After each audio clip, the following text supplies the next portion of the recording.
आपने देखा होगा जब सुप्रीम कोर्ट का कोई फैसला आता है जो उसमें लिखा होता है कि कॉन्स्टिट्यूशनल बेंच द्वारा किया गया ये फैसला, तो एक कॉन्स्टिट्यूशनल जो बेंच है, एक वर्ड बार बार आता है, तो हम जानते हैं कि कॉन्स्टिट्यूशनल बेंच क्या होती है।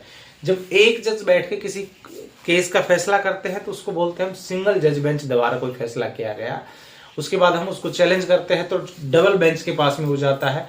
तो डबल बेंच यानी दो जज बैठ के किसी केस का फैसला कर रहे हैं, और जब कम से कम मिनिमम 5 जज एक साथ किसी केस में बैठते हैं उसको बोलते हैं कॉन्स्टिट्यूशनल बेंच, यानी संविधान बेंच, जिसको बोलेंगे हम कॉन्स्टिट्यूशनल बेंच, यानी 5 जज बैठ के किसी केस को देख रहे हैं। अब तक इतिहास की मैं बात करूं तो एक बार 13 जजेस बैठे केशवानंद भारती के केस में। अब तक वो हाईएस्ट बेंच थी जिसमें कि सुप्रीम कोर्ट में उस समय 13 जजेस होते थे, और 13 के 13 जज उसमें केस में केशवानंद भारती केस में बैठ गए, जिसका फैसला 7-6 से जिसका फैसला हुआ था। इससे पहले मैं बात करूं तो गोलकनाथ का केस था। गोलकनाथ का केस जिसमें 11 जजेस